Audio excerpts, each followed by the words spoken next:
Hello everyone, and welcome back to the channel. Today I'm going to be sharing with you an art journal with me video. I know I've been promising this for quite some time, and I have finally carved out some time to be able to do that. And today I'm going to be working in my Archer and Olive. I believe this is a B7 size. If that is incorrect, I will correct that right here on the screen. As you can see, I've already done quite a bit of work in this journal, quite a bit of work. Some of the pages are really wrinkly and definitely used, which is exactly what we want. So my goal is to complete this book by the end of the year. I don't know if I can. Today is December the 14th, so we'll see how far I can get.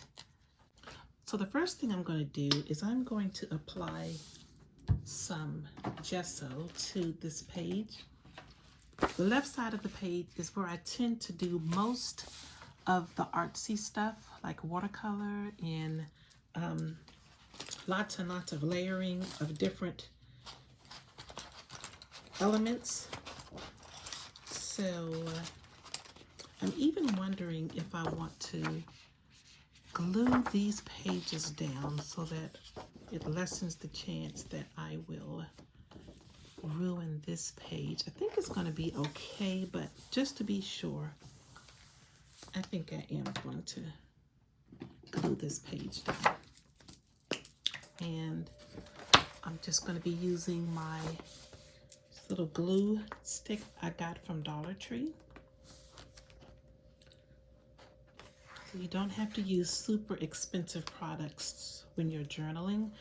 I would love to do a video on bargain finds for journaling and planning because I have found quite a few. If you already journal, then you know that inspiration and supplies are everywhere. So you don't have to spend tons and tons of money. I think I will do a video on that, sharing with you some of the things I have found. And I'm just gonna this page over, just press it down really, really good. So again, I want to use some watercolor in this spread. I picked up this particular watercolor set from Micheals, believe it or not, and it's all metallics. I'm really new to this, so I can't really speak on the quality of these paints, but I have used it in a couple of spreads and the coverage is good. The colors are vibrant and I really, really enjoyed using it. So we'll see what happens this go round when I use it again. So instead of putting watercolor directly onto this page, I'm going to prime the page with some gesso.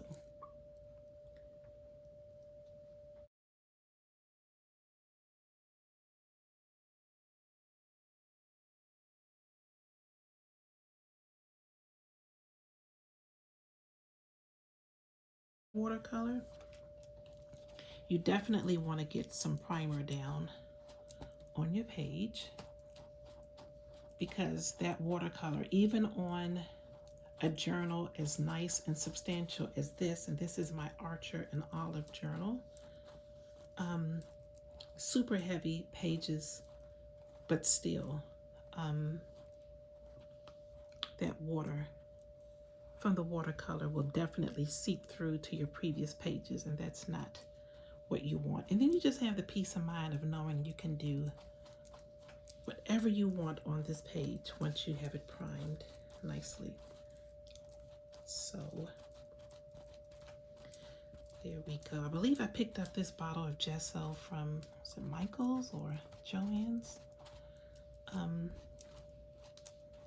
But you can find it online. And gesso is just as I have explained it. It's basically a primer, a way to prime your page and get it ready for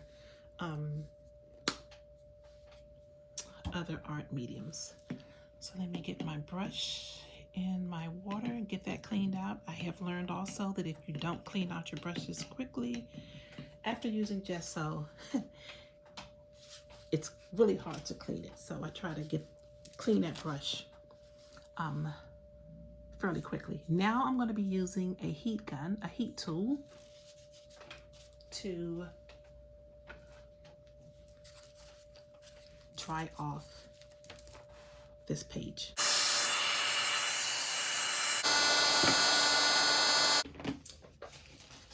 I've decided I want this page to be black and white, this journal spread to be black and white. So I picked up some pages from my scraps, and I probably will incorporate this pretty gold piece of paper as well. It's so pretty. It almost looks like it's burnished and a little bit of wrinkled, so it gives it like a really distressed, almost leather-like feel, in case I do.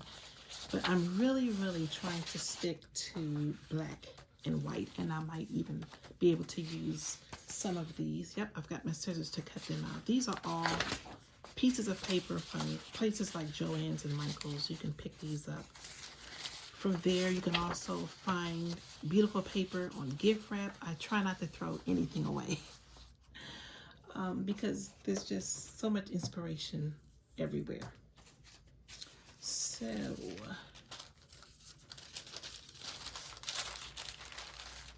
there will probably be times during this video where I won't be talking a lot because I'm trying to figure out exactly what it is I'm trying to accomplish on the page. So bear with me if that is the case.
Okay, so here is my completed spread, writing and all.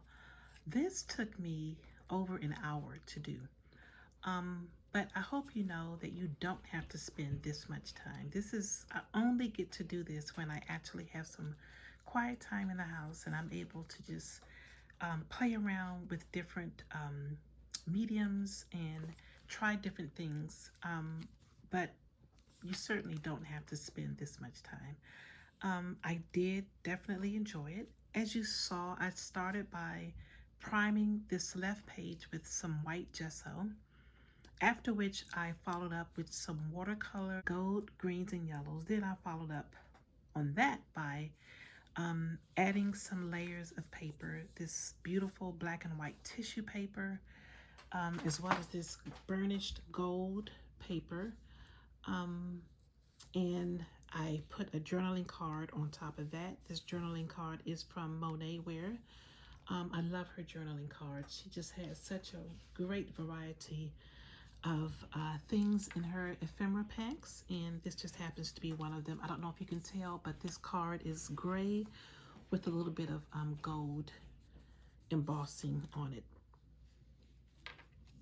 After doing that, I followed up with a couple of stickers from my shop. This is from the Love and Grace sticker set.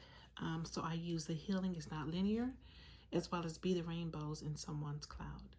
Then towards the end, followed up with some other decor, some butterflies from the Black Butterfly sticker sheet. And I added two of these beautiful girls here in their turbans. And this is from the sticker set called Colorful Turbans. I laid down some washi also. This is from Capital Chic. And I was able to incorporate that washi on both sides of the page. And then finally, I used actually this marker. This is a Crayola Supertips, and I went around all of the edges so that everything wouldn't look so clean, and just to give it a little bit more of an artsy element. And I might actually do this with this here as well as this edge right here. So I hope you enjoyed this art journal with me. I look forward to uploading many more in the future. I promise the next one won't be so long. I think the next one I will be working in my miniature art journal, which is a lot, I think, easier to approach and work with. And you'll be surprised how much you can get done in such a tiny journal. So again, I hope you enjoyed this and found some inspiration to start art journaling or to incorporate some of these techniques in what you're already doing. And I will see you in the next video.